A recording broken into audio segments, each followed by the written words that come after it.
Assalamualaikum warahmatullahi wabarakatuh. Perkenalkan, nama saya Nafisa Nurkhalidah dari kelas B.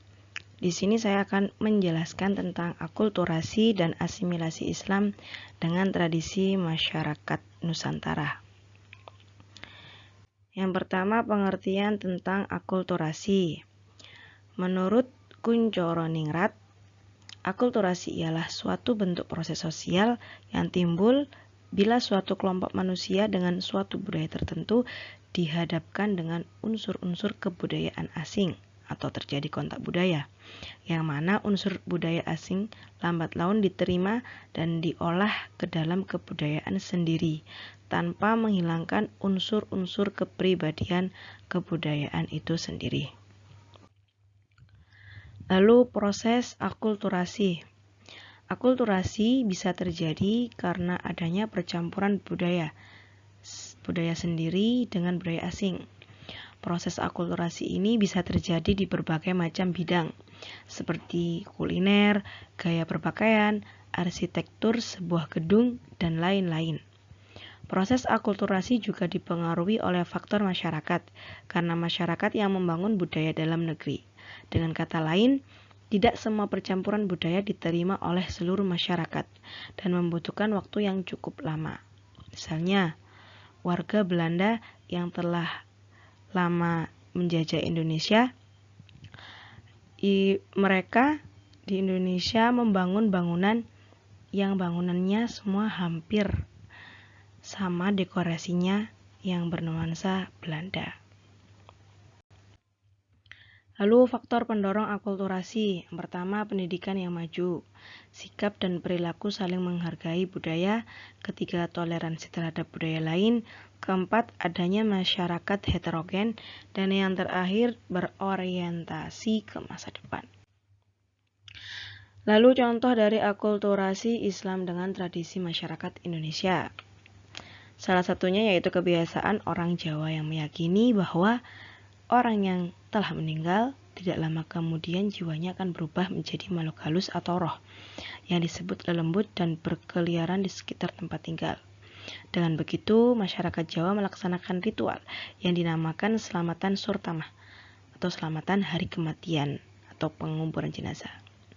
Selamatan ini dimulai dari 3 hari setelah kematian, kemudian dilanjutkan pada hari ke-7, 40, 100, pendak atau setahun, lalu yang terakhir yaitu hari ke-1000.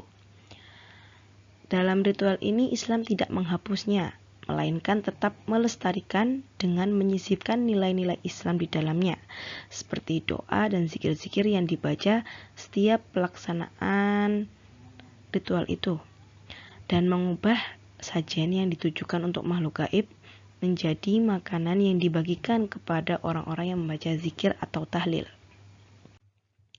Selanjutnya, pengertian asimilasi.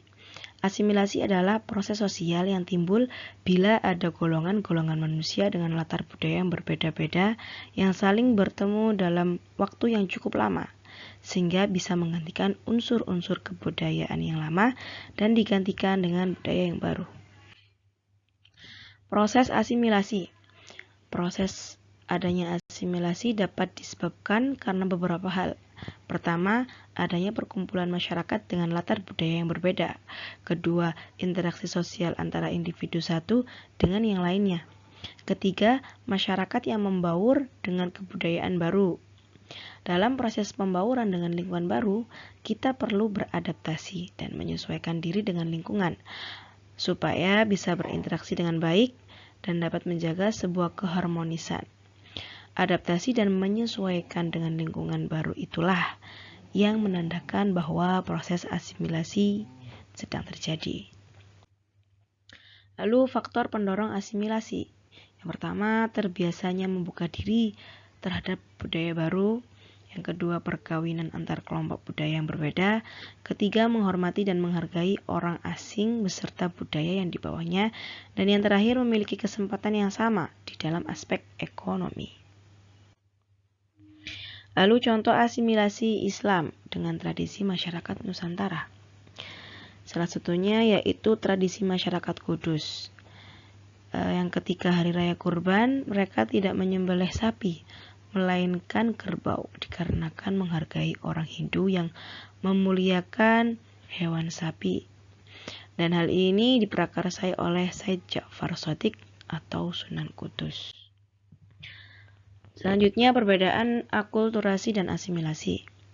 Akulturasi yaitu mencampurkan budaya asing dengan budaya baru, sedangkan asimilasi memunculkan budaya baru dan budaya asli perlahan-lahan mulai hilang dari kelompok masyarakat.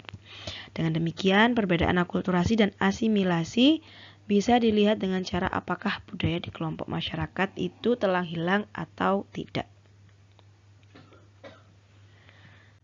Dan yang terakhir, kesimpulan. Dalam perkembangan zaman biasanya akan terjadi yang namanya asimilasi dan akulturasi budaya. Kedua hal tersebut perlu dilakukan supaya bisa menguatkan kepribadian bangsa dalam menghadapi perkembangan zaman. Selain itu, akulturasi dan asimilasi tidak bisa dipandang secara negatif karena kedua hal tersebut memiliki pengaruh yang berbeda-beda terhadap masyarakat dan lingkungannya. Baik, itulah materi yang bisa saya sampaikan. Sekian, terima kasih. Wassalamualaikum warahmatullahi wabarakatuh.